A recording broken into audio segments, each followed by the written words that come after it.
اس وقت تو نہ انہیں بین الاقوامی سیاست سوج رہی تھی اور نہ ہی وہ ہوٹل ہی یاد آ رہے تھے جہاں بیٹھ کر وہ چائے کے ساتھ ہی ساتھ چڑ بھپیوں کی سوسائٹی کے نظم و ضبط کے متعلق لیکچر بھی پلایا کرتے تھے۔ حالات کو اعتدال پر آنے میں تقریباً 1 ہفتہ لگ گیا۔ اس کے بعد شہر میں پھر سکون ہو گیا، لیکن ملٹری کا ہیڈ کوارٹر اور محکمہ سراغ رسانی بدستور انتشار میں مبتلا رہا۔ یہ دونوں ہی اسے کوئی آسمانی بلا سمجھنے پر تیار نہیں تھے۔ کیپٹن فیاض کی بوکھلاہٹ قابل دید تھی۔ پریشانی کی بات بھی تھی، محکمہ سراغ رسانی ہوتا ہی اس لیے ہے کہ ڈھکی چھپی سازشوں کو بے نقاب کرتا رہے، بلکہ سازشیوں کو اس بات کا موقع ہی نہ دے کہ وہ اپنی صلاحیتوں کو بروئے کار لا سکے۔ فیاض پر حکام بالا کی اتنی بوچھاڑیں پڑی تھی کہ اس کی عقل و ٹھکانے آ گئی تھی۔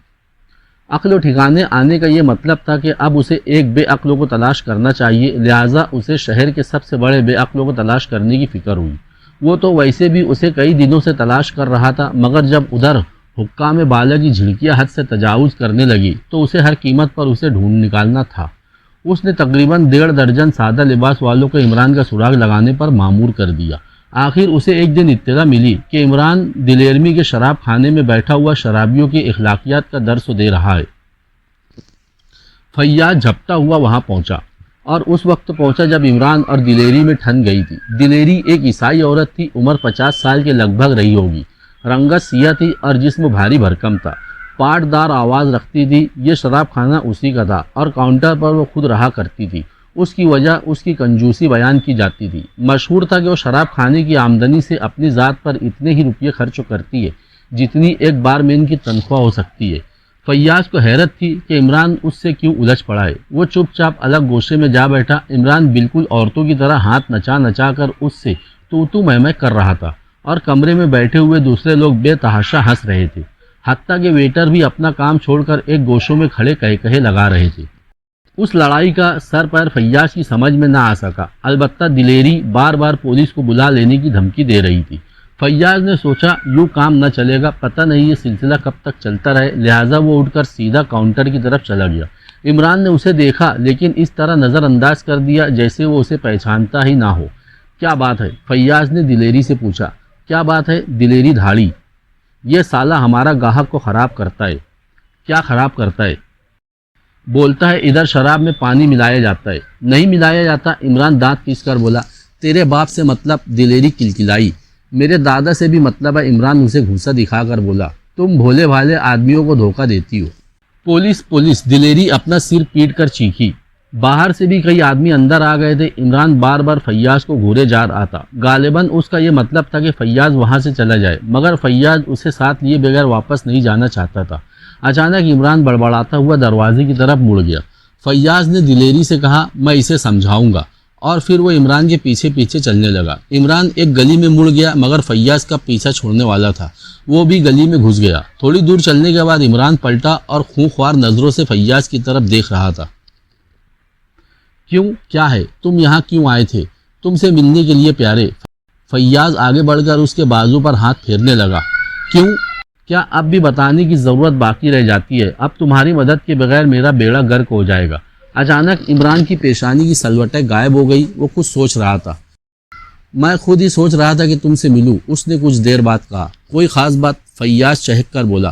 اگر میرے لاکھ کوئی کام ہو تو ضرور بتاؤ، آؤ اطمینان سے باتیں ہوگی۔ عمران آگے بڑھتا ہوا بولا۔ دوسری سڑک پر پہنچ کر اس نے ایک ٹیکسی کر کے ڈرائیور کو اپنے فلیٹ کا پتہ بتایا۔ راستے بھر وہ خاموش رہے۔ فیاض سوچتا رہا کہ ضرور عمران کسی چکر میں ہے، ہو سکتا ہے کہ وہ پہلے ہی اس معاملے میں اپنی ٹانگ اڑا چکا ہو۔ فلیٹ میں پہنچ کر عمران نے بڑی احتیاط سے دروازہ بند کیا۔ ہاں اب کہو، وہ ایک کرسی کی طرف اشارہ کرتا ہوا بولا۔ فیاض بیٹھ گیا۔ اس نے جیب سے رومال نکال کر اپنا چہرہ صاف کرتے ہوئے کہا، تمہیں حالات کا علم نہیں ہے؟ آسمانی تحریر؟ عمران نے اس کی آنکھوں میں دیکھتے ہوئے پوچھا۔ ظاہر ہے کہ اس سے بڑا واقعہ ان دنوں اور کوئی نہیں ہوا۔ تمہارا کیا خیال ہے؟ میرا خیال ہے، فیاض ایک طویل سانس لے کر بولا، میرا خیال ہے کہ اس شعبدے کا سہارا لے کر کسی گروہ نے وکٹوریا اسٹریٹ میں لوٹ مار کی ہے۔ تم اس تحریر کو شعبدہ سمجھتے ہو؟ پھر اور کیا سمجھوں؟ شعبدہ نام ہے ہاتھ کی صفائی کا، غالباً اتنا تو تم بھی جانتے ہوگے۔ عمران نے سنجیدگی سے کہا، میں جانتا ہوں۔ کیا وہ ہاتھ کی صفائی تھی؟ میرا مطلب ہے وہ تحریر، اور وہ حرکت کرتا ہوا سرخ و ستارہ جس کی مخصوص قسموں کی جنبشوں کے ذریعے وہ تحریر عالم وجود میں آئی تھی۔ مگر خیر چھوڑو اسے، تم مجھ سے کیا چاہتے ہو؟ میری مدد کرو، محکمے کی سخت بدنامی ہو رہی ہے، اس کا اثر تمہارے والد کی نیک نامی پر بھی پڑ سکتا ہے۔ ان کی بدنامی کے لیے میں ہی کیا کم ہوں؟ عمران نے برا سا منہ بنا کر کہا۔ اس تحریر کے متعلق تمہارا کیا نظریہ ہے؟ عذاب الہی، عمران نے سنجیدگی سے کہا، قرب قیامت کی ایک نشانی جب لوگ اپنی بیویوں کو آزاد کر کے دوسروں کی بیویوں پر ڈورے ڈالنے لگتے ہیں تو یہی سب کچھ ہوتا ہے۔ کیا تم آج کل لیفٹیننٹ یاور کی بیوی کے چکر میں نہیں ہو؟ عمران سنجیدگی، مذاق پھر ہوتا رہے گا۔ میں بالکل سنجیدہ ہوں، مگر اسے بھی چھوڑو۔ تم چاہتے ہو کہ اس تحریر کے متعلق کچھ معلوم کروں؟ فیاض صرف سر ہلا کر رہ گیا۔ معلوم ہو جائے گا، لیکن تمہیں بھی میرا ایک کام کرنا پڑے گا۔ بتاؤ بھی تو، فیاض نے آہستہ سے نرم لہجے میں کہا۔ ویسے اس کا دل تو یہی چاہ رہا تھا کہ عمران کو مرغا بنا کر کم از کم 1 من کا وزن اس کی کمر پر رکھ دے۔ مجھے ایک آدمی کی قبر کھودنے کا اجازت نامہ لا دو۔ کیا مطلب؟ یار کیوں بور کرتے ہو؟ آج کل میں کسی مذاق سے محظوظ ہونے کی صلاحیت تھی کھو بیٹھا ہوں۔ میں مذاق نہیں کر رہا، قطعی سنجیدہ ہوں۔ کس کی قبر کھودنا چاہتے ہو؟ ڈاکٹر اسٹیپلر کی۔ کون ڈاکٹر اسٹیپلر؟ یونیورسٹی کے شعبہ سائنسوں کا صدر، جو 2 ماہ گزرے قلب کی حرکت بند ہو جانے کی وجہ سے مر گیا تھا۔ تو اس کی قبر؟ فیاض پلکیں جھپکانے لگا۔ ہاں، وہ قبر ہی میں دفن کیا گیا تھا۔ تمہیں اس پر حیرت کیوں ہے؟ مجھے بتاؤ کہ تم اس کی قبر کیوں کھودنا چاہتے ہو؟ اس کی لاش پر ماتم کروں گا۔ عمران تم پھر بہکنے لگے۔ یار فیاض، میرا وقت برباد نہ کرو۔ یہ کام کر سکتے ہو تو کر دو، ورنہ قبر تو کھودی ہی جائے گی، اجازت نہ ملی تب بھی۔ کیا بک رہے ہو؟ تم جانتے ہو اس کی کیا سزا ہوگی؟ عمران کو سزا دلانے والا ابھی پیدا نہیں ہوا۔ اگر کبھی پیدا بھی ہوا تو اسے یتیم خانے میں داخل کر کے اس کا کیریئر چوپٹ کرا دیا جائے گا۔ تم مطمئن رہو۔ فیاض کسی سوچ میں پڑ گیا، پھر اس نے کہا، اجازت نامہ آسانی سے تو نہیں ملے گا، ہمیں اس کے لیے کوئی معقول جواز پیش کرنا پڑے گا۔ یہ کام حقیقتاً بہت مشکل ہے۔ عمران بڑبڑایا، اس کے چہرے پر بھی تفکر کے آثار تھے۔ تھوڑی دیر خاموشی رہی، پھر فیاض نے کہا، تم دلیری کے شراب خانے میں کیا کر رہے تھے؟ وہ عمران احمقوں کی طرح ہنس پڑا، پھر بولا، تم جانتے ہو کہ میں آج کل بے روزگار ہوں، خرچ اسی طرح چلتا ہے۔ اب کچھ دنوں کے بعد وہ مستقل طور پر مجھے ایک معقول رقم دینے لگے گی۔ تم کیوں اپنی زندگی برباد کر رہے ہو؟ اگر اس نے قریبی تھانے میں شکایت کر دی تو تمہاری بڑی ذلت ہوگی۔ اچھا، اب تم یہاں سے کھسک جاؤ۔ جس دن مجھے نصیحتوں کی ضرورت محسوس ہوئی شادی کر لوں گا۔ ڈاکٹر اسٹیپلر کی قبر تم کیوں کھودنا چاہتے ہو؟ وقت تو برباد نہ کرو، آج رات اس کی قبر کھود ڈالی جائے گی۔ میں چاہتا ہوں کہ تم وہاں موجود رہو۔ میں یہ نہیں کہتا کہ تم وہاں دوستوں ہی کی حیثیت سے آنا، بحیثیت دشمن بھی آ سکتے ہو، ہتھکڑیاں لے کر آنا، کیونکہ وہ ایک غیر قانونی حرکت ہوگی۔ کیا تم اس معاملے میں سنجیدہ ہو؟ قطعی۔ بس آج رات کو دیکھ لینا، قبر کھود ڈالی جائے گی اور اس کے ذمہ دار تم ہوگے۔ نہیں، ذمہ دار تو تم ہی ہوگے، عمران بولا۔ اگر تم ہی اس کے قبر کھودتے تو فائدہ براہ راست تمہیں ہوتا، اب کوئی دوسرا ہی اٹھانے والا ہے۔ میں سمجھا، فیاض نے سر ہلا کر کہا۔ تمہیں اطلاع ملی ہے کہ آج کوئی ڈاکٹر اسٹیپلر کی قبر کھود ڈالے گا، سمجھ گئے نا؟ عمران نے کہا لگایا۔ میں پہلے ہی سے جانتا تھا کہ تم سمجھ جاؤ گے، آخر محکمہ سراغ رسانی کے آفیسر ہو۔ کون ہے وہ؟ یہ مجھے نہیں معلوم، عمران سر ہلا کر بولا۔ اطلاع ملی ہے تو اس کا یہ مطلب ہے کہ عیسائیوں کے قبرستان کی نگرانی کی جائے۔ ضرور، قطعی یہ بہت ضروری ہے، مگر مجھے یقین ہے کہ تم ان لوگوں کو پکڑ نہیں سکو گے۔ کیا تم ہمارے ساتھ نہیں ہوں گے؟ اگر تم استدعا کرو تو یہ ممکن بھی ہے، عمران نے لاپرواہی سے کہا۔ میں استدعا کرتا ہوں، فیاض ہنسنے لگا۔ شام ہی سے سادہ لباس والے عیسائیوں کے قبرستان کے گرد منڈلانے لگے تھے۔ فیاض اور عمران قبرستان کے اندر چہل قدمی کر رہے تھے۔ یہاں ساری قبریں پختہ تھی اور کچھ نئی قبریں ابھی زیر تعمیر تھی، جن پر اس وقت کام نہیں ہو رہا تھا۔ فیاض چاروں طرف قبروں کے خطبے پڑھتا پھر رہا تھا۔ تھوڑی دیر بعد اس نے عمران سے کہا، یہاں ڈاکٹر اسٹیپلر کی قبر تو ہے ہی نہیں۔ کیوں؟ تم نے یہ کیسے معلوم کر لیا؟ کسی قبر پر بھی اس کا نام دکھائی نہیں دیتا۔ تم بھی رہے وہی گھونگے، ابھی نام کہاں سے لگ جائے گا؟ وہ تو ابھی زیر تعمیر ہے۔ بڑا شاندار مقبرہ بنے گا اس کا، بڑا اونچا سائنسدان تھا وہ۔ کیا تمہیں معلوم ہے کہ اس کی قبر کون سی ہے؟ یہاں تو کئی زیر تعمیر ہے۔ وہ چونکہ بہت بڑا آدمی تھا، اس لیے اس کی قبر سب سے الگ تھلگ بن رہی ہے۔ وہاں روسے کی جھاڑیوں کے درمیان، وہ ادھر دیکھو، سامنے دور تک روسے کی اونچی اونچی جھاڑیاں بکھری ہوئی تھی اور ان کے اوپر ایک جگہ کسی نامکمل عمارت کے آثار نظر آ رہے تھے۔ فیاض بڑی تیزی سے اس طرف بڑھا۔ عمران کی آنکھوں میں شرارت آمیز چمک لہرانے لگی، لیکن اس کے ہونٹ بند ہی رہے، وہ اپنی جگہ سے ہلا بھی نہیں۔ تقریباً 5 منٹوں بعد فیاض واپس آ گیا۔ دیکھو my dear super Fayaz, Imran نے کہا، اب اپنے آدمیوں کو چھپانے کی کوشش کرو، اگر قبر کھودنے والوں میں سے ایک بھی ہمارے ہاتھ آ گیا تو کام بن جائے گا۔ کہاں چھپاؤں تم ہی بتاؤ، بلکہ جو تمہارا دل چاہے کرو، میں تمہیں پورا اختیار دیتا ہوں، فیاض بولا۔ عمران نے 15 منٹوں کے اندر ہی اندر فیاض کے ساتھیوں کو اکٹھا کر لیا۔ اب اچھی طرح اندھیرا پھیل گیا تھا اور جھینگروں کی جھائیں قبرستان پر مسلط ہوتی جا رہی تھی۔ سردی آج بھی بہت شدید تھی۔ عمران انہیں مخالف سمتوں کی جھاڑیوں میں لے گیا۔ فیاض بھی ساتھ تھا۔ سامنے والی جھاڑیوں پر نظر رکھنا، عمران کہہ رہا تھا۔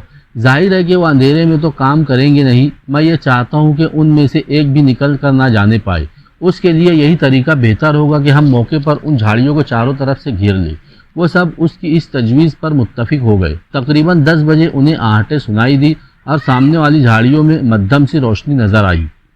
فیاض نے بڑی گرم جوشی سے عمران کا شانہ دبایا اور اس کی پیٹھ تھپکتا ہوا آہستہ سے بولا، تمہارا خیال غلط نہیں ہوتا، اب اپنے آدمیوں سے کہو۔ عمران نے کہا، سینے کے بل زمین پر رینگتے ہوئے باہر نکلے اور ان جھاڑیوں کو چاروں طرف سے گھیر لے، اور پھر اس وقت تک خاموش رہے جب تک وہ لوگ اپنا کام مکمل نہ کر لے۔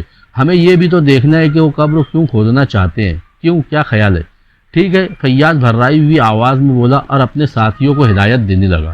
تھوڑی دیر بعد ان جھاڑیوں میں عمران اور فیاض کے علاوہ اور کوئی نہ رہ گیا۔ سامنے والی جھاڑیوں میں اب بھی روشنی نظر آ رہی تھی۔ فیاض بڑبڑانے لگا، تم مجھے کبھی پوری بات نہیں بتاتے اور اس لیے بعض اوقات مجھے بڑی شرمندگی اٹھانی پڑتی ہے۔ پوچھو میری جان، کیا پوچھنا ہے؟ یہ قبر کیوں کھودی جا رہی ہے؟ ڈاکٹر اسٹیپلر کے متعلق تم کیا جانتے ہو؟ عمران نے سوال کیا۔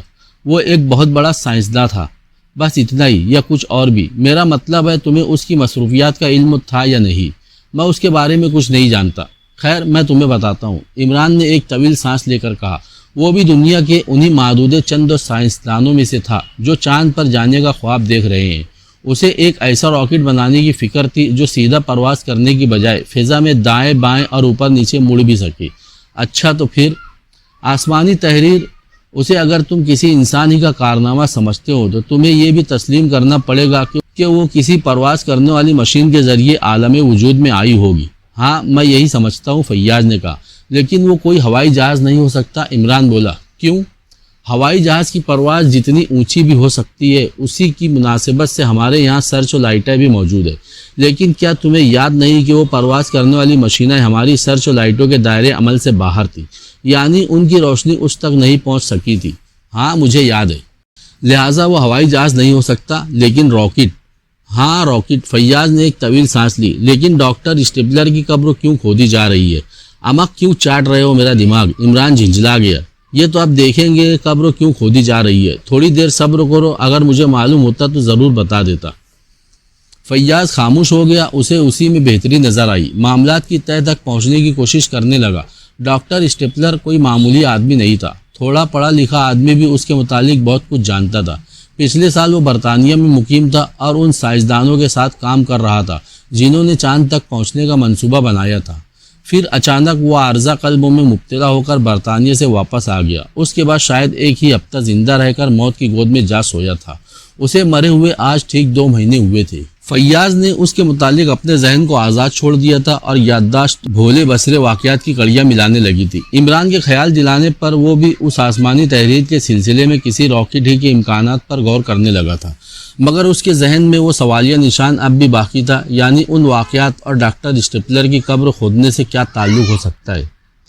کیا اس کا کوئی راز اس کی قبر ہی میں موجود ہے؟ لیکن اس نقطے پر زیادہ دیر تک غور نہ کر سکا کیونکہ یہ خیال ہی مزے کا خیز تھا۔ جاسوسی ناولوں کی ہی بات، فلاں کی قبر کھودی گئی اور اس میں سے اس کی لاش کی بجائے بندر یا بجو برآمد ہوا۔ محکمہ سراغ رسانی کے لیے لمحہ فکریہ اور سب سے زیادہ ذہین سراغ رساں معاملے کی تہہ تک پہنچ گیا، یعنی وہ بندر یا بجو مرنے والے کا دوست شریک بھائی تھا جو مرنے والے کا بھیس بدل کر اللہ کو پیارا ہو گیا تھا۔ قبر میں فرشتوں نے چہرے پر ہاتھ پھیرا تو رنگ و روغن غیاری کا اڑ گیا اور بندر اور بجو کی شکل نکل آئی اور فرشتے اپنے اس بلنڈر پر بہت خفیف ہوئے۔ فیاض ایسی ہی اوٹ پٹانگ باتیں سوچتا رہا۔ حقیقت یہ تھی کہ سردی اس کی برداشتوں سے باہر ہوتی جا رہی تھی اور وہ اپنے ذہن کو جسم سے الگ رکھنے کے لیے اوٹ پٹانگ باتیں سوچ رہا تھا۔ اچانک عمران نے اس کا شانہ جھنجھوڑ کر کہا، چلو اب ہمیں دیر نہ کرنی چاہیے، چلو۔ فیاض نے چونک کر کہا، یوں نہیں بلکہ اسی طرح جیسے دوسرے گئے ہیں۔ عمران زمین پر گرتا ہوا بولا۔ فیاض نے بھی اس کی تقلید کی اور وہ دونوں سینے کے بل آگے کی طرف کھسکنے لگے۔ وہ ان جھاڑیوں تک 3 منٹوں کے اندر ہی اندر پہنچ گئے۔ یہاں اب بھی مدھم سی روشنی نظر آ رہی تھی۔ وہ زمین سے چپک گئے۔ جھاڑیوں کے اندر سے برابر کھڑکھڑاہٹ کی آواز چلی آ رہی تھی۔ پھر اچانک ایسا معلوم ہوا جیسے دھڑا دھڑ اینٹیں گرنے لگی ہو۔ لینا، عمران نے نعرہ لگایا۔ فیاض کے ساتھی چاروں طرف سے اندر گھس پڑے، مگر دوسرے ہی لمحے میں ان سب کی کھوپڑیاں ہوا سے باتیں کرنے لگی۔ زیر تعمیر قبر پر ایک پرانی سی لالٹین روشن تھی اور اس کی روشنی میں انہیں ایک کتا اچھلتا کودتا ہوا نظر آ رہا تھا، جس کے جسم پر چاروں طرف چھوٹے چھوٹے ٹین کے ڈبے بندھے ہوئے تھے، اور یہ آوازیں دراصل انہی ڈبوں کے زمین سے ٹکرانے کی بنا پر پیدا ہو رہی تھی۔ اس کے علاوہ وہاں اور کچھ بھی نہیں تھا۔ یہ کیا مصیبت ہے؟ عمران بڑبڑایا۔ فیاض اس قبروں کی طرف دیکھ رہا تھا جس کی ایک اینٹ بھی کھسکی ہوئی نظر نہیں آ رہی تھی۔ اس میں شاید کسی نے ہاتھ بھی نہیں لگایا تھا۔ پھر ان کی توجہ اس کی طرف مبذول ہو گئی جو اب بھی پہلے ہی کی طرح اچھلے کودے جا رہے تھے۔ انہوں نے اس کی گردن میں ایک رسی باندھی ہوئی دیکھی جو ایک ایسے 2 شاخے تنے والے درختوں کے درمیان سے گزر کر دوسری طرف نکل گئی تھی، جس سے کتے کا جسم ان ڈبوں سمیت دوسری طرف نکل نہیں سکتا تھا۔ یہی وجہ تھی کہ کتا اب بھی اسی جگہ موجود تھا، ورنہ وہ اسی سمت نکل گیا ہوتا جدھر گلے میں پڑی ہوئی رسی کا رخ تھا۔ چلو ادھر چلو۔ اچانک عمران نے کتے کی رسی کے ساتھ دوڑنا شروع کر دیا۔ دوسروں نے بھی اس کا ساتھ دیا۔ رسی پر ٹارچوں کی روشنی پڑ رہی تھی اور وہ سرپٹ دوڑتے چلے جا رہے تھے۔ ایک جگہ اس کا دوسرا سرا ایک درختوں کے تنے سے بندھا ہوا نظر آیا اور ساتھ ہی فیاض کے حلق سے عجیب سی آواز نکلی۔ اس کی ٹارچوں کی روشنی کا دائرہ ایک ٹوٹی پھوٹی سی قبر پر جم گیا تھا۔ عمران بھی رک کر ادھر ہی دیکھنے لگا۔ اس کا صندوق کھلا پڑا تھا، شاید اسے گھڑے سے نکال کر باہر پڑا رہنے دیا گیا تھا۔ چوٹ ہو گئی پیارے، عمران بڑبڑایا۔ ہم دھوکہ کھا گئے۔ اسٹیپلر کی قبر دراصل یہی تھی۔ پھر وہ بڑی تیزی سے لاش والے صندوق کی طرف بڑھا۔ ہائے، لاش بھی غائب ہے، فیاض نے اسے کہتے سنا۔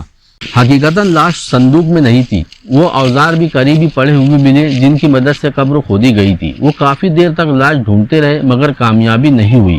آخر فیاض نے جھلائے ہوئے لہجے میں کہا، تم نے مجھے دھوکے میں رکھا۔ میں خود بھی دھوکے ہی میں ہوں سپر فیاض۔ تم بکواس کرتے ہو۔ فیاض کا غصہ تیز ہو رہا تھا۔ ذرا تمیز سے، عمران گرایا۔ تم یہ بھول رہے ہو کہ یہاں تمہارے کچھ ماتحت بھی موجود ہے۔ فیاض خاموش ہو گیا۔ بہرحال وہ وہاں سے بے نیل و مرام واپس ہوئے۔ فیاض نے اپنے ساتھیوں کو رخصت کر دیا اور وہ دونوں ایک کیفے میں آ بیٹھے۔ فیاض کا موڈ بہت زیادہ خراب ہو گیا تھا۔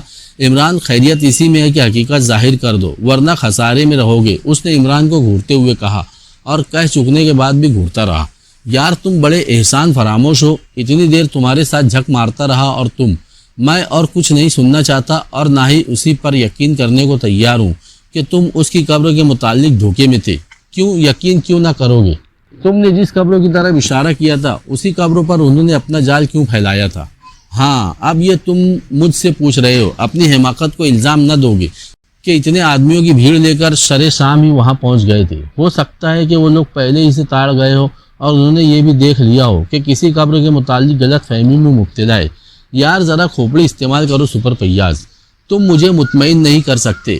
کوئی میں نے مطمئن کرنے کا ٹھیکہ لے رکھا ہے؟ جہنم میں جاؤ، عمران جھلا کر بولا۔ اس سے کام نہ چلے گا، میں اسی وقت تمہارے ہتھکڑیاں لگا سکتا ہوں، فیاض گرایا۔ راجہ ہو شہر کے، عمران بے بسی سے بولا۔ فیاض اسے بدستور گھورتا رہا۔ وہ سوچ رہا تھا کہ عمران یقیناً کوئی چال چل رہا ہے، مگر اس چال تک پہنچنا کم از کم فیاض کے ذہن کے بس کا روگ نہیں۔ وہ یہ بھی جانتا تھا کہ عمران اسے کچھ نہ بتائے گا، ہوا وہ اسے پھانسی ہی پر کیوں نہ لٹکا دے۔ عمران نے بیروں کو طلب کر کے چائے کے لیے کہا اور خود اونگنے لگا۔ پتہ نہیں فیاض کو چڑھانا چاہتا تھا یا سچ مچ اسے نیند آ رہی تھی۔ فیاض ویسے ہی بھرا بیٹھا رہا۔ تھوڑی دیر بعد عمران نے چونک کر کہا، ایک تدبیر سمجھ آ رہی ہے، اس واقعے کو اخبارات میں اشاعت کے لیے دے دو تو تمہارا نام بھی نہ ہوگا اور کام بھی چل جائے گا۔ میں سمجھ گیا، فیاض گرایا۔ اس وقت تو تم نے مجھے دھوکے میں رکھ کر اپنا الو سیدھا کیا ہے، وہ تو اب بھی ٹیڑھا ہے سپر فیاض۔ ویسے اس واقعے کی پبلسٹی سے تم کافی فائدہ اٹھا سکتے ہو۔ کوئی نہ کوئی تمہیں ضرور بتائے گا کہ ڈاکٹر اسٹیپلر کی لاش کیوں چرائی گئی ہے۔ اچھا، فیاض اسے تیز نظروں سے دیکھتا ہوا بولا، اس سے کیا فائدہ ہوگا؟ بس اس آسمانی تحریر سے اسٹیپلر کی لاش کی کڑیاں مل جائے گی۔ کس طرح وہ بھی تو بتاؤ۔ مجھے معلوم ہوتا تو میں تمہاری جھڑکیاں کیوں سنتا، عمران نے مسمی سی صورت بنا کر کہا۔ فیاض سمجھ گیا کہ وہ اس سلسلے میں بہت کچھ جانتا ہے لیکن ابھی بتانا نہیں چاہتا۔ بارہا ایسا ہوا تھا، اور پھر عمران اس کی دانشتوں میں ایک غیر سرکاری آدمی تھا، لہٰذا وہ کامیابی کے قریب پہنچ کر کسی سرکاری آدمی کا سہارا ضرور تلاش کرے گا، اور وہ سرکاری آدمی خود فیاض کے علاوہ اور کون ہو سکتا ہے۔ لہٰذا فیاض نے سوچا کہ اسے اپنا موڈ ٹھیک کر لینا چاہیے۔ اس سے پہلے بھی عمران کئی بار کامیابی کا سہرا اس کے سر باندھ چکا تھا۔ اچھا چلو، میں اس کی پبلسٹی کرا دوں گا، پھر کیا ہوگا؟ جو کچھ بھی ہوگا بہت جلد تو دیکھ لو گے، چائے پیو، عمران بڑبڑایا۔ جولیانا فنٹر واٹر تو بہت تھک گئی تھی۔ سلیپنگ سوٹ پہن کر اس نے ایک طویل انگڑائی لی اور چھوٹی سی میز مسیری کے قریب سرکا کر اس پر فون رکھ دیا۔ سیکریٹ سروس کے 8 افراد ہمیشہ اپنے سرانے فون رکھ کر سویا کرتے تھے، پتہ نہیں کب ان کے آفیسر X2 کا فون آ جائے، جو نہ سونا جانتا تھا اور نہ آرام کرنا۔ جولیانا مسیری پر لیٹ گئی اور لیٹتے ہی ذہن پر غنودگی کا غبار چھا گیا، لیکن وہ کچھ ہی نیند میں تھی کہ فون کی گھنٹی بجی۔ گھنٹی کی آواز اس وقت اسے اتنی گرا گزری کہ اس کا چہرہ کافی حد تک مضحکہ خیز نظر آنے لگا، لیکن ہاتھ کسی مشین کی طرح ریسیور پر جا پڑے۔ یس سر۔ اوہ، اب تم میری آواز پہچاننے لگی ہو؟ یس سر۔ کیوں، کیا رہا؟ آپ کی ہدایت کے مطابق قبر کھودی گئی، لیکن آپ کو یہ سن کر حیرت ہوگی تابوت میں لاش کی بجائے پتھر بھرے ہوئے تھے۔ مجھے بالکل حیرت نہیں ہوئی جولیانا فلٹر واٹر۔ اگر مجھے یقین ہوتا کہ لاش قبر میں موجود ہے تو میں کبھی اسے کھود نکالنے کی زحمت نہ دیتا۔ کیا آپ مجھے کچھ پوچھنے کی اجازت دیں گے؟ پوچھو، اگر مناسب سمجھوں گا تو جواب ضرور ملے گا۔ یہ قصہ والٹن کی لاش سے شروع ہوا تھا۔ ڈاکٹر اسٹیپلر کی قبر سے اس کا کیا تعلق؟ یہ بھی اسی سلسلے کی ایک کڑی ہے۔ تم لوگ بہت جلد ایک بہت بڑا کارنامہ انجام دو گے، مجھے یقین ہے، لیکن کیپٹن خاور کو بھی جعفری ہی کی طرح روپوش ہو جانا چاہیے۔ آپ اسے براہ راست ہدایت دیں گے یا میں مطلع کر دوں؟ جولیا نے پوچھا۔ میں اسے مطلع کر دوں گا، لیکن تم لوگ نہ صرف اسے بلکہ جعفری کو بھی نظر میں رکھو گے۔ بہت بہتر۔ ایک بات اور، قبرستان میں پولیس موجود تھی، ہم سمجھتے تھے شاید ہمیں مجرموں کو دھوکہ دینا ہے، ہم نے در حقیقت مجرموں کو دھوکہ دیا ہے، X2 بولا۔ اب وہ ہمیں 100% کسی دوسری پارٹی کے بدماش سمجھنے لگیں گے۔ پہلے بھی سمجھتے تھے، اب یقین آ جائے گا۔ خیر ہاں تو بس کل کا اخبار ہی دیکھ کر تم حالات کا اندازہ کر لو گی۔ کیپٹن فیاض کے ساتھ وہ لفنگا عمران بھی موجود تھا، آپ اسے جانتے ہی ہوں گے۔ ہاں میں اسے جانتا ہوں، ہے کام کا آدمی، لیکن اتنا بھی نہیں کہ X2 کے کسی کام میں رخنہ اندازی کر سکی۔ دوسری طرف سے سلسلہ منقطع کر دیا گیا اور جولیا بھی ریسیور رکھ کر دوبارہ سونے کی کوشش کرنے لگی۔ دوسرے دن کے اخبارات میں 2 خبریں بڑی اہم تھی۔ پہلی خبر تو یہ تھی کہ قریبی شہر شاداب نگر میں بھی آسمان پر سرخ و تحریر دکھائی گئی، اور اس کے بعد وہاں کا ایک محلہ دھوئے کے بادلوں میں گھر گیا، اور پھر وہی سب کچھ ہوا جو کچھ پہلے یہاں ہو چکا تھا۔ افراتفری کے دوران کروڑوں روپے لوٹ گئے۔ چونکہ اس سے پہلے ایک جگہ اس قسم کا واقعہ پیش آ چکا تھا، اس لیے آسمان پر تحریر نمودار ہوتے ہی فوج طلب کر لی گئی تھی اور اس نے مذکورہ محلے کا محاصرہ کر لیا تھا۔ لیکن اس کے باوجود بھی جو کچھ ہونا تھا ہو گیا۔ جہاں ایک اخبار نے خیال ظاہر کیا تھا کہ اگر فوجیوں کے پاس گیس ماسک بھی ہوتے تو شاید لوگوں کا مال و اسباب محفوظ رہتا، دھوئے کی کثرت نے فوجیوں کو محلے کے اندر گھسنے کا موقع ہی نہیں دیا۔ دوسری خبر ڈاکٹر اسٹیپلر کی قبر کے متعلق تھی۔ پولیس کا خیال تھا کہ اس کی لاش وہاں سے نکال کر کسی دوسری جگہ منتقل کی گئی ہے، لیکن اس کا مقصد کوئی نہیں جانتا تھا۔ لاش وہاں سے کیوں ہٹائی گئی، یہ ایک راز ہے۔ محکمہ سراغ رسانی کے سپرنٹینڈنٹ فیاض کو باوثوق ذرائع سے اس کا علم قبل از وقت ہو گیا تھا، لیکن وہ ایک دوسری ہی قبروں کو ڈاکٹر اسٹیپلر کی قبر سمجھ بیٹھے۔ نتیجہ یہ ہوا کہ 2 نامعلوم آدمی اسٹیپلر کی لاش لے جانے میں کامیاب ہو گئے۔ خبر میں وہ طریقہ بھی درج تھا جو مجرموں نے محکمہ سراغ رسانی کے آدمیوں کو دھوکہ دینے کے لیے اختیار کیا تھا۔ عمران نے یہ خبریں مارننگ نیوز میں پڑھی۔ وہ اس وقت تو دلیری کے شراب خانے میں موجود تھا۔ دلیری ابھی کاؤنٹر پر نہیں آئی تھی، وہ زیادہ تر اسی وقت تو آیا کرتی تھی جب گاہکوں کے آنے کا وقت ہوتا تھا۔ اس کی عدم موجودگی میں شراب خانے کا واحد بہرہ بار بینی کے فرائض بھی انجام دیتا تھا اور گاہکوں کی میزوں پر شراب بھی پہنچایا کرتا تھا۔ ابھی صبح ہی تھی اور عمران کے علاوہ شراب خانے میں اور کوئی نہ تھا۔ بہرہ مسکراتا ہوا اس کی طرف بڑھا۔ صاحب کیوں خواہ مخواہ پریشان کرتے ہو، اس نے کہا۔ ہائے، عمران آنکھیں پھاڑ کر بولا، مجھے نہیں یاد پڑتا کہ میں نے کب تمہیں پریشان کیا تھا۔ میرا مطلب ہے مین صاحب کو۔ میم صاحب، عمران نے ایک طویل سانس لے کر کہا۔ چند لمحے بڑی حسرت سے بہرے کو دیکھتا رہا، پھر آہستہ سے بولا، بیٹھ جاؤ، بیٹھو، تکلف کی ضرورت نہیں، یہاں میرے علاوہ اور کوئی نہیں ہے۔ بیرا اس کے سامنے والی کرسی پر بیٹھ گیا۔ عمران اسے چند لمحے دیکھتے رہنے کے بعد بولا، کیا تم نے کبھی کسی سے محبت کی ہے؟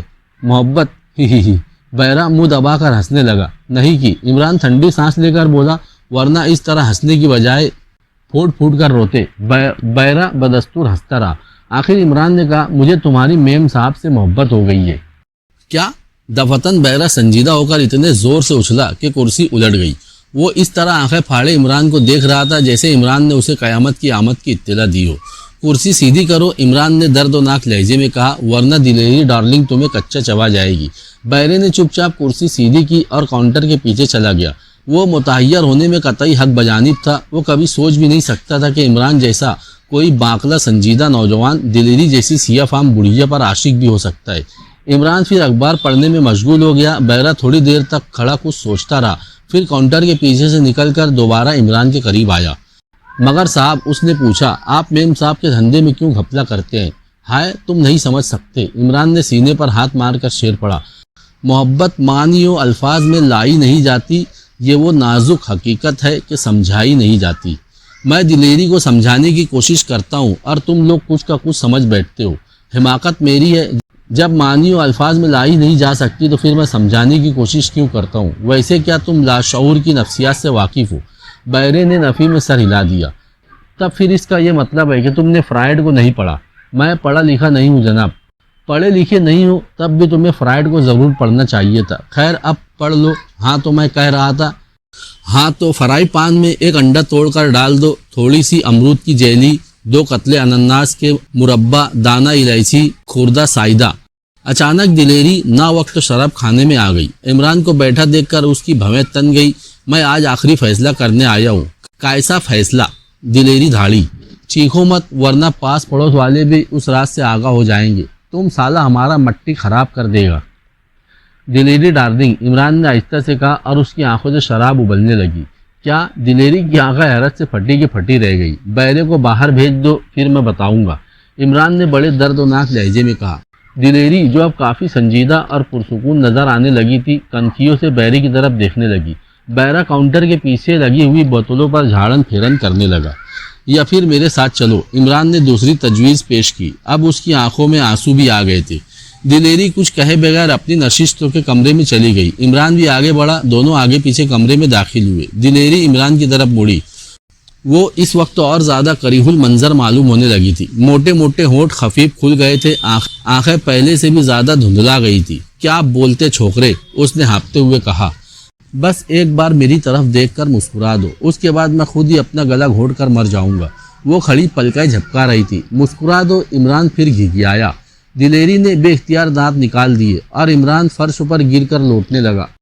وہ ہائے واویلا کہ دلیری بوکھلا گئی۔ چلو یہاں سے اٹھو اٹھو، وہ اس کا ہاتھ پکڑ کر کھینچتی ہوئی بولی۔ نہیں، مجھے یہیں مر جانے دو۔ کیا کرتا بابا؟ دلیری عجیب سی ہنسی کے ساتھ بولی۔ میں یہیں مر جاؤں گا، ورنہ مجھے اپنے گھر لے چلو۔ تم پاگل ہے؟ بالکل پاگل۔ پہلے دھندا خراب کرتا تھا، اب یہ نہ وہ۔ میں تم سے پریم کرتا ہوں۔ ہٹ ادھر چھوکرے۔ وہ عمران کو پرے جھٹک کر شرما گئی۔ عمران اور زیادہ زور شور کے ساتھ سینہ کوبی کرنے لگا۔ تم کیوں میرے پیچھے پڑے ہو؟ دلیری نے انگریزی میں کہا۔ دل سے مجبور ہوں۔ عمران ابھی کچھ اور بھی کہتا، انداز سے یہی معلوم ہو رہا تھا، مگر ٹھیک اسی وقت ویٹر بوکھلایا ہوا اندر آیا۔ میم صاحب، گھٹیالی، اس نے ہانپتے ہوئے کہا اور الٹے پاؤں واپس چلا گیا۔ گھٹیالی، دلیری نے پھٹی پھٹی سی آواز میں دہرایا اور عمران کو جھنجھوڑتی ہوئی بولی، بھاگو۔ عمران ابھی فرش سے اٹھ بھی نہیں پایا تھا کہ بھاری قدموں کی آواز سنائی دی اور دوسرے ہی لمحے میں ایک لہیم شہیم اور شیعہ فام آدمی کمرے میں داخل ہوا۔ اس کی آنکھیں بڑی خوفناک تھی، سرخ انگاروں کی طرح دہکتی ہوئی۔ یہ کیا ہو رہا ہے؟ وہ پانی سے بھرے ہوئے بادل کی طرح گرجا۔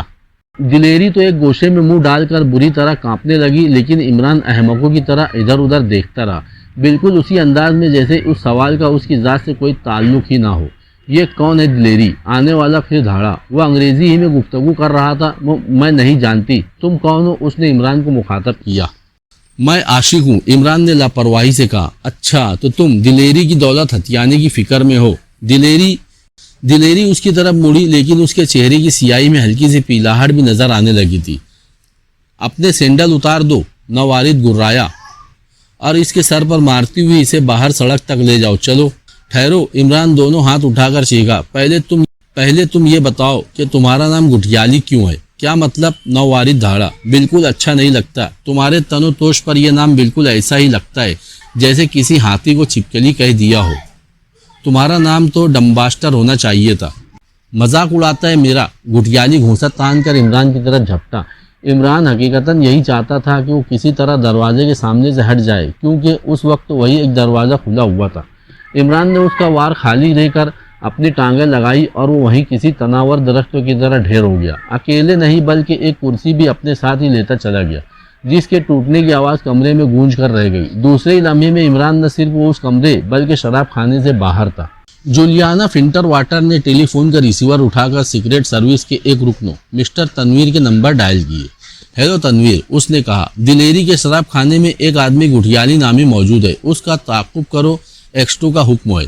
اسے ان دنوں اسی آدمی کی تلاش تھی۔ یہ ایک لمبا تڑنگا اور سیاہ فام آدمی ہے، آنکھیں سرخ ہے۔ ابھی کچھ دیر قبل ہی اس کی پیشانی پر سخت چوٹ آئی تھی، توقع ہے کہ سر پر پٹی بھی بندھی ہوئی ملے گی۔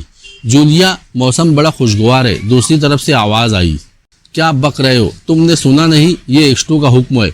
جولیا، یہ عشق 2 کا موسم ہے، خدا غارت کرے X2 کو، اس نے ہمیں مشینیں بنا کر رکھ دیا ہے، پتہ نہیں خود کس دھات کا بنا ہوا ہے۔ اچھا جولیا، میں جا رہا ہوں، مگر کیا؟ آج رات کا کھانا تمہارے ساتھ کھاؤں گی۔ جولیا نے جملہ پورا کرتے ہوئے کہا، جلدی کرو، اگر وہ دلیری کے شراب خانے سے رخصت ہو گیا تو X2 تو بہت بری طرح پیش آئے گا۔ اچھا تنویر نے ناخوشگوار لہجے میں کہا، اور جولیا نے سلسلہ منقطع کر دیا۔ وہ اس وقت تو باہر جانا چاہتی تھی، مگر اسے تنویر کی رپورٹ کا انتظار کرنا تھا۔ وہ جانتی تھی کہ X2 کی مرضی کے مطابق کام نہ کرنے کی سزا کیا ہو سکتی ہے۔ اسے ایسے بہترے مواقع یاد تھے جب X2 نے اپنے محتاطوں کو سزائیں دی تھی۔ ان دنوں کا آخری واقعہ سارجنٹ و ناشاد کا تھا۔ ناشاد ایک مشرب شاعر بھی تھا، ہر وقت مست رہنے والا، پیتا بھی بہت بری طرح تھا، لیکن کچھ اسی پر منحصر نہیں تھا۔ X2 کا حکم تھا کہ اس کے ماتحت کبھی ایسی صورت میں کسی پبلک مقام پر شراب نہ پیے جب اس کے ساتھ عورتیں بھی ہو۔ ناشاد نے اس کے حکموں کی پرواہ نہ کر کے ایک رات ایک مقامی شراب خانے میں 2 بازاری عورتوں کے ساتھ شراب پی کر خاصی ہڑبڑ مچائی اور اتنی پی گیا کہ اسے کسی بات کا ہوش ہی نہ رہا۔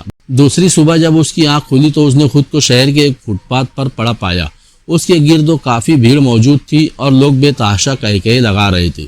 وہ اٹھا اور بدحواسی میں ایک طرف چل پڑا۔ راہ میں جو بھی اسے دیکھتا ہنس پڑتا۔ اسی اثنا میں ایک بار اس کا ہاتھ چہرے پر گیا اور اس کا سارا جسم جھنجھنا اٹھا۔ اس کی گھنی مونچھیں غائب تھی، پھر گالوں پر چپچپاہٹ سی محسوس ہوئی اور ساتھ ہی اسے اس عجیب سی بدبو کا بھی احساس ہوا جو پہلے بھی محسوس ہوتی رہی تھی، لیکن اس نے اس کی طرف توجہ نہیں دی۔ یہ بدبو کولتار کی تھی۔ اب جو اس نے ہاتھ کی طرف دیکھا تو انگلیوں میں کولتار بھرا ہوا نظر آیا۔ پھر کیا تھا؟ اس نے بدحواسی میں گھر کی طرف سرپٹ دوڑنا شروع کر دیا۔ پھر یہ بات آئینے ہی نے اسے بتائی کہ اس کے سارے چہرے پر کولتار کا غازہ موجود ہے اور بہترین قسم کی چڑی ہوئی مونچھیں غائب ہے۔ جیب سے ایک پرچہ برآمد ہوا جس پر ٹائپ کے حروف میں درج تھا، دوسری غلطی پر اس سے زیادہ سخت سزا دوں گا، کسی کو منہ دکھانے کے قابل نہ رہو گے، اور نیچے تحریر تھا X2۔ جولیانا تنویر کے متعلق سوچنے لگی جو اسے اکثر چھیڑتا رہتا تھا۔ بعض اوقات ڈھکے چھپے الفاظ میں شادی کی درخواست بھی کر بیٹھتا تھا۔ وہ سوچ رہی تھی کیوں نہ اسے بھی X2 سے کوئی معقول سزا دلوائی جائے، ایسی سزا جو اسے زندگی بھر یاد رہے۔ جولیا تقریباً 3 گھنٹے تک تنویر کی رپورٹ کا انتظار کرتی رہی۔ اسی دوران میں وہ 2 بار X2 کا فون ریسیو کر چکی تھی جو گھٹیالی کے متعلق تنویر کی رپورٹ کا منتظر تھا۔ آخر 2:30 بجے تنویر کا فون آیا۔ ہیلو جولی، وہ بوکھلائے ہوئے انداز میں کہہ رہا تھا، کسی نے اسے گولی مار دی۔ گرانڈ ہوٹل کے غسل خانے میں فائر کی آواز نہیں سنی گئی۔ خیال ہے کہ وہ کوئی سائلنسر لگا ہوا ریوالور تھا، میں نے بھی صرف اس کی چیخ سنی تھی۔ گولی داہنی کنپٹی میں لگی ہے۔ تم اس کی قیام گاہ تک نہیں پہنچ سکے تھے؟ نہیں، وہ دلیری کے شراب خانے سے نکل کر گرانڈ ہوٹل تک گیا تھا، اور شاید دلیری سے اس کا جھگڑا بھی ہوا تھا کیونکہ شراب خانے میں وہ دونوں بہت بری طرح چیخ رہے تھے۔ اچھا تنویر، ایک بات میری سمجھ میں آ رہی ہے، جولیا نے کہا، اب تم بھی خطرے میں ہو۔ میرا خیال ہے کہ اسے اس لیے گولی ماری گئی ہے کہ تم اس کا تعاقب کر رہے تھے، لہٰذا اب تم کہیں چھپنے کی کوشش کرو۔ X2 کا حکم ہے، ہم میں سے جو بھی مجرموں کی نظر میں آ جائے اسے چاہیے کہ بقیہ آدمیوں سے دور ہی دور رہے۔ خیر، تم اس وقت تو کہاں ہو؟ گرانڈ ہوٹل میں، تنویر نے جواب دیا۔ اچھا تو وہیں ٹھہرو، لیکن کسی ایسی طرف نہ جانا جہاں تنہائی ہو۔ میں X2 کو تمہارے حالات سے باخبر کیے دیتی ہوں، اسی صورت میں تم محفوظ رہ سکتے ہو۔ اب جولیا نے سلسلہ منقطع کر کے H2 کے نمبر ڈائل کیے. یہ نمبر ٹیلی فون ڈائریکٹری میں نہیں تھے اور انہیں بہت ہی خاص مواقع پر استعمال کیا جاتا تھا. X2 سے فون پر رابطہ قائم کرنے میں دیر نہیں لگی. جولیا نے اسے رپورٹ دی اور یہ بھی بتایا کہ اس نے تنویر کو کیا مشورہ دیا ہے. جولیانا فنٹر واٹر. دوسری طرف سے آواز آئی, تم واقعی بہت ذہین ہو, تم نے اسے بہت اچھا مشورہ دیا ہے, اب مطمئن رہو, سب کچھ کر لوں گا. تمہارا خیال صحیح ہے. گٹیالی حقیقتاً ایسا ہی آدمی تھا جس کے ذریعے ہم مجرموں تک پہنچ سکتے تھے. خیر ابھی دوسری راہیں بھی موجود ہیں جنہیں میں نے آزمایا نہیں ہے. مگر جناب وہ گلاس فیکٹری جہاں کیپٹن خاور پر حملے ہوئے تھے, میرا خیال ہے کہ وہاں سے بھی مجرموں تک رسائی ہو سکتی ہے. نہیں, وہ راستہ فضول ہے. میں نے دیدہ دانستہ اسے ترک کر دیا ہے. ویسے تو وہ دونوں آدمی بھی بظاہر کام کے تھے جنہیں میں نے انجیکشن دیے تھے, مگر یقین کرو وہ محض کرائے کے آدمی تھے اور انہیں بھی اس کا علم نہیں تھا کہ اصل مجرم کون ہے. تنویر کا کیا بنے گا؟ جولیا نے پوچھا.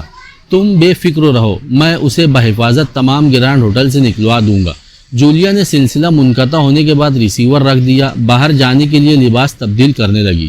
تقریباً آدھے گھنٹے بعد وہ اپنی چھوٹی سی آسٹن کار میں بیٹھی ہوئی بازار کی طرف جا رہی تھی. اسے دراصل کچھ کپڑے خریدنے تھے. بازار میں پہنچ کر اس نے محسوس کیا کہ اس کا بھی تعاقب ہو رہا ہے. وہ اس وقت اپنی کار ایک جگہ کھڑی کر کے مختلف دکانوں پر کپڑے دیکھتی پھر رہی تھی. ایک بار تعاقب کرنے والا بالکل اس کے قریب آ گیا اور اسے دیکھ کر بڑی حیرت ہوئی کہ تعاقب کرنے والا عمران ہے. وہ اسے اس وقت سے جانتی تھی جب وہ محکمہ سراغ رسانی میں آفیسر آن اسپیشل ڈیوٹیز تھا, اور اب اسے یہ بھی معلوم تھا کہ وہ آج کل بیکار ہے اور آئے دن محکمہ سراغ رسانی والوں کے معاملات میں ٹانگ اڑائے رہتا ہے. مس جولیانا فنٹر واٹر. عمران اس کے قریب پہنچ کر آہستہ سے بولا, میرے پاس آپ کے لیے ایک دلچسپ اطلاع ہے. میں نہیں جانتی کہ آپ کون ہیں. جولیا نے بے رخی کا مظاہرہ کیا. اس سے کوئی فرق نہیں پڑتا. بہرحال وہ اطلاع بہت اہم ہے. اگر آپ اطمینان سے کہیں مل بیٹھے تو مجھے کوئی اعتراض نہ ہوگا. میرے پاس وقت تو نہیں ہے. آپ ہیں کون؟ میں ٹکنی کلر میں بغداد کا چور ہوں. آپ اس کی پرواہ نہ کیجئے, لیکن وہ اطلاع ڈاکٹر اسٹیپلر کی قبروں سے متعلق ہے. میں آپ کی الٹی سیدھی باتوں کا مطلب نہیں سمجھ سکتی. جولیا مسکرا کر بولی, ویسے آپ 100% ٹکنی کلر میں ہیں. سبز کوٹ, نیلا پتلون, زرد قمیض, گلابی ٹائی اور سفید جوتے. اگر آپ بغداد کا چور نہ ہوتے تب بھی میں آپ کو مداری ہی سمجھتی نا. ہاں بس اب آئیے, کیفے دلکشا میں چائے بھی پئیں گے اور باتیں بھی ہوگی, بہت سی باتیں. ورنہ اگر میں ہالی ووڈ واپس چلا گیا تو آپ کو افسوس ہوگا. آپ اعلیٰ قسم کے مسخرے معلوم ہوتے ہیں. خیر چلیے. جولیا ہنستی ہوئی اس کے ساتھ بولی. ویسے اسے حیرت ضرور تھی کہ وہ اس طرح اسے کیوں آ ٹکرایا. کیفے میں پہنچ کر تھوڑی دیر تک وہ خاموشی سے ایک دوسرے کو گھورتے رہے. پھر عمران نے کہا, جس رات ڈاکٹر اسٹیپلر کی لاش غائب ہوئی تھی آپ کہاں تھی؟ دیکھیے اگر آپ زیادہ بہکیں گے تو آپ کو مزہ چکھا دوں گی. چلیے, میں چکھنے سے پہلے ہی اسے میٹھا تسلیم کیے لیتا ہوں. مگر مس جولیا, یہ بہت اہم بات ہے کہ ڈاکٹر اسٹیپلر کے تابوت پر آپ کی انگلیوں کے نشانات ملے ہیں. میں جا رہی ہوں مسٹر. جولیا اٹھتی ہوئی بولی. شوق سے جائیے. عمران لاپرواہی سے بولا. لیکن سیکریٹ سروس والوں اور محکمہ سراغ رسانی کا یہ ٹکراؤ میں پسند نہیں کرتا. آخر آپ لوگ یہ سب کچھ کس کے حکم سے کر رہے ہیں؟ محکمہ سراغ رسانی کو ڈاکٹر اسٹیپلر کی لاش چاہیے, سمجھی؟ اور اس کے لیے میرا صرف ایک اشارہ کافی ہے. آپ سمجھتی ہیں نا؟ اور آپ کا یہ خیال بھی فضول ہے کہ آپ مجھے نہیں پہچانتی. میں شیطان کا خالہ زاد بھائی عمران ہوں. آپ اچھی طرح جانتی ہیں انجان بننے سے کام اور زیادہ بگڑ جائے گا مس جولیا. جی ہاں, آپ خواہ مخواہ بے تکلف ہونے کی کوشش کر رہے ہیں. میں اسے پسند نہیں کرتی. کسی حد تک میں آپ کی ناپسندیدگی کو بھی پسند کر سکتا ہوں. مگر مس جولیا, میں آپ کے محکمے کے 8 آدمیوں سے واقف ہوں. میں یہ بھی جانتا ہوں کہ آج کل ان میں سے 2 حضرات قطعی نظر نہیں آئے اور تیسرے نے آج ایک حماقت کر ڈالی ہے, لہٰذا وہ بھی غائب ہو جائے گا. بے پر کی نہ اڑاؤ. جولیا مسکرا کر بولی. مقصد کی طرف آؤ. کیا تم کسی بیمہ کمپنی کے ایجنٹ ہو؟ صورت سے تو وہی معلوم ہوتا ہوں گا. عمران نے سنجیدگی سے کہا. لیکن آپ مجھے کسی دن صبح دیکھیے. پھر اگر اس دن آپ کو دوپہر کا کھانا نصیب ہو جائے تو میرے منہ پر تھوک دیجیے گا. جولیا اسے چند منٹ تک خاموشی سے گھورتی رہی. پھر بولی, آپ کی باتیں پر لطف ہے, لیکن اب اصل موضوع پر آ جائیے. کیا آپ مجھ سے جان پہچان پیدا کرنا چاہتے تھے؟ میں مکھی پیدا کرنے کی بھی صلاحیت نہیں رکھتا. جان پہچان تو بہت بڑی چیز ہے.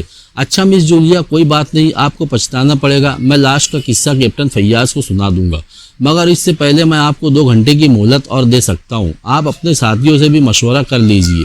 یہ رہا میرا کارڈ, اس پر فون نمبر بھی درج ہے. آپ 2 گھنٹے کے اندر مفاہمت کے لیے مجھے فون کر سکتی ہے. 2 گھنٹوں سے 1 منٹ بھی زیادہ نہیں دوں گا. اچھا, ٹاٹا. عمران اٹھا اور اس کے جواب کا انتظار کیے بغیر باہر نکل گیا۔ جولیا نے جیب سے رومال نکال کر چہرے کا پسینہ خشک کیا۔ وہ بظاہر عمران سے دو ٹوک گفتگو کرتی رہی، لیکن حقیقت یہ تھی کہ اسے چکر آ رہے تھے اور اس کی وجہ X2 کا خوف تھا۔ X2 کا کہنا تھا کہ اس کے 8 ماتحت خود کو دوسروں سے چھپائے رکھتے، کوئی ایسا نمایاں کام نہ کرے جو ان کی شخصیات پر روشنی ڈالنے کا موجب بنے۔ لیکن عمران 8 کو نہ صرف جانتا تھا بلکہ اسے ان کی مشغولیات کا بھی علم تھا۔ جولیا سوچ رہی تھی ہو سکتا ہے کہ وہ X2 کی شخصیت سے بھی واقف ہو۔ دوسرے ہی لمحے وہ اس طرح اٹھی جیسے اس کا یہ فعل مشینی نوعیت کا رہا ہو۔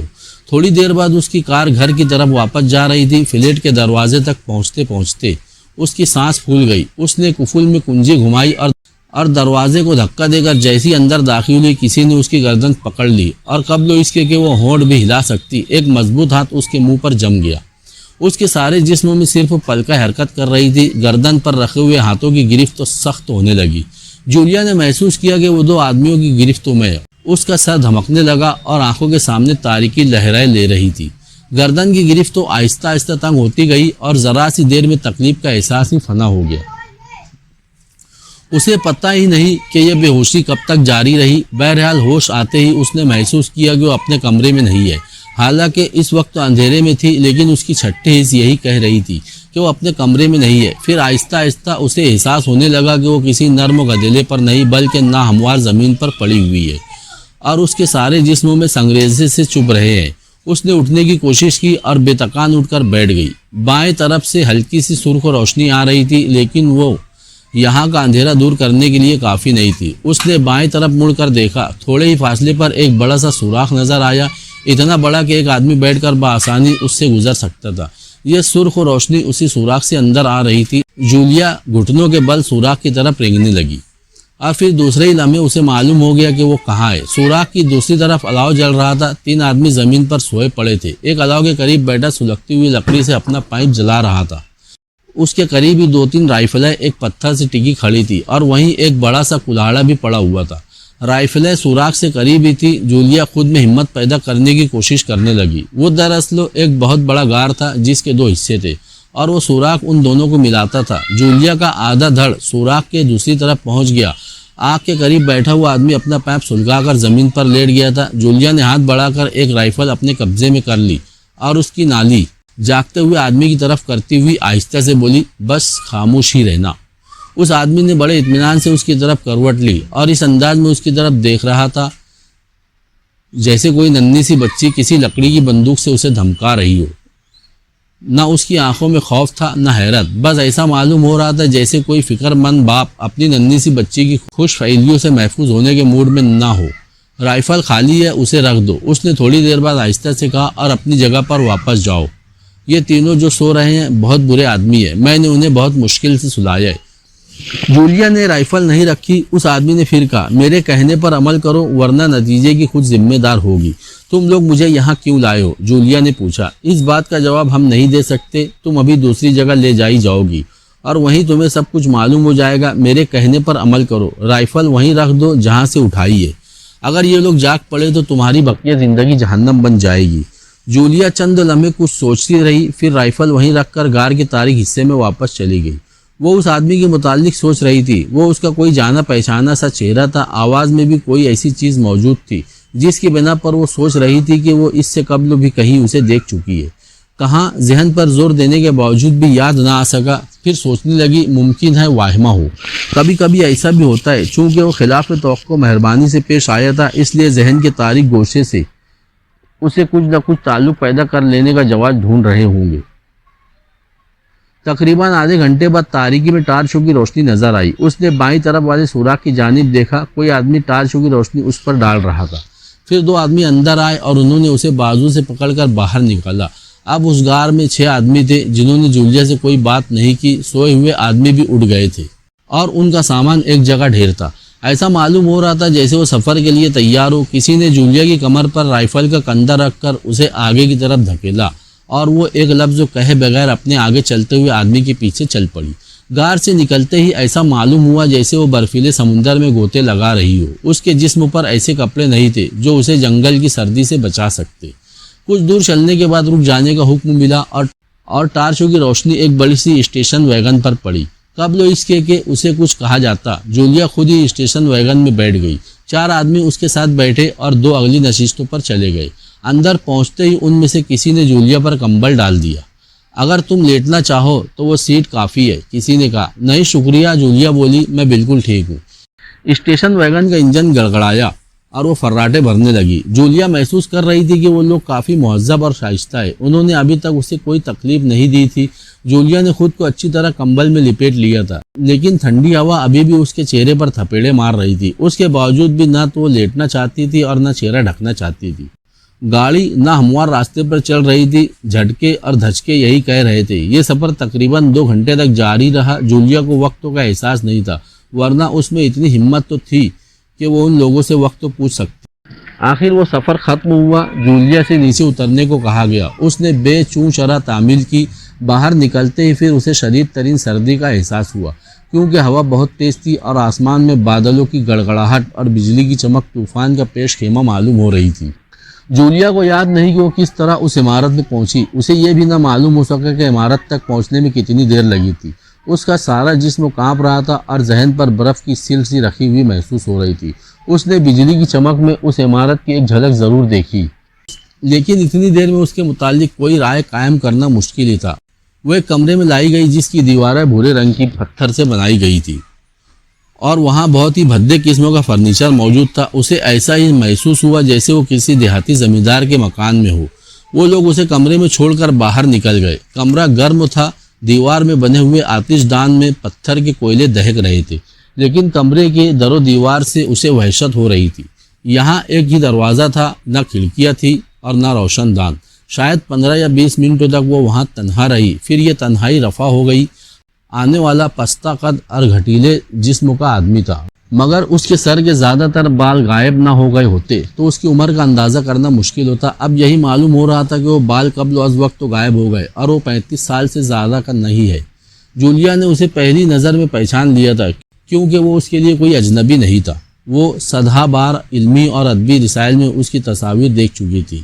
یہ مشہور سائنسدان ڈاکٹر اسٹیپلر تھا، ایک دیسی عیسائی جس کی قبر سے خالی تابوت حاصل ہوا تھا۔ اس کی آنکھیں بڑی تیز اور خوفناک تھی۔ جولیا ایک بار سے زیادہ اس سے آنکھ نہ ملا سکی۔ تم بہت تھک گئی ہوگی، ڈاکٹر اسٹیپلر نے کہا۔ اس کی آواز بڑی نرم تھی اور چہرے کی کرختگی کے مقابلے میں جولیا کو بہت عجیب لگی۔ جولیا نے جواب نہ دیا۔ میں تمہیں بہت پسند کرتا ہوں، اسٹیپلر نے کہا۔ میں تمہیں اسی دن سے جانتا ہوں جب تم نے میرے 2 آدمیوں کو دھوکہ دے کر دانش منزل میں پہنچایا تھا، تو آپ یہ بھی جانتے ہوں گے کہ میں حقیقتاً کون ہوں۔ جولیا نے کہا۔ مجھے یہ جاننے کی قطعی ضرورت نہیں ہے کہ تم کون ہو، ڈاکٹر اسٹیپلر نے کہا، لیکن یہ ضرور معلوم کروں گا کہ دانش منزل میں تمہارے علاوہ اور کون تھا۔ یہ تو میں بھی نہیں جانتی۔ ضد بری چیز ہے، ڈاکٹر اسٹیپلر مسکرایا۔ میں یقین بھی نہیں دلانا چاہتی، جولیا نے لاپرواہی سے کہا۔ تم خواہ کتنی ہی ضد کیوں نہ کرو، میں تشدد نہیں کروں گا۔ تھوڑی دیر بعد تم خود بخود مجھے سب کچھ بتا دو گی۔ اگر میرے 2 آدمی پاگل ہو سکتے ہیں تو تم بھی اپنے ہی ہاتھوں اپنا گلا گھونٹ سکتی ہو۔ جو بات میں نہیں جانتی اسے کیسے بتا سکوں گی؟ اچھا، والٹن اور جعفری میں کیا گفتگو ہوئی تھی؟ مجھے اس کا بھی علم نہیں ہے۔ اس کا علم بھی اسی آدمی کو ہو سکتا ہے جو اس رات دانش منزل میں تھا، جس نے آپ کے 2 آدمیوں کو۔ ڈاکٹر اسٹیپلر خاموش ہو گیا۔ وہ چند لمحے آتش دان میں دہکتے ہوئے کوئلوں کی طرف دیکھتا رہا، پھر بولا، میری قبر کس نے کھودی تھی؟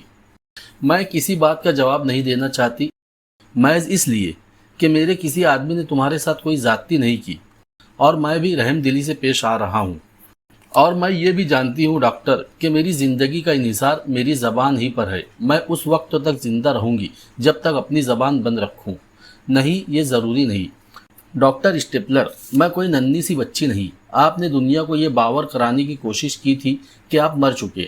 میں آپ کو زندہ دیکھ رہی ہوں۔ کیا آپ کسی ایسے آدمی کو زندہ دیکھنا پسند کریں گے جو اس راز سے واقف ہو جائے؟ ہو سکتا ہے کہ والٹن اس راز سے واقف رہا ہو۔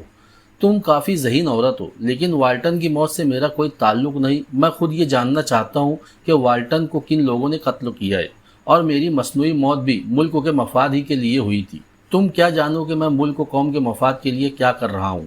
اگر میں علل اعلان اپنا کام جاری رکھتا تو ایک مغربی ملک کے جاسوس میرا کام تمام کر دیتے۔ لیکن تم لوگ کون ہو جو میرے کاموں میں روڑے اٹکا رہے ہو؟ میں صرف اس آدمی کے متعلق معلوم کرنا چاہتا ہوں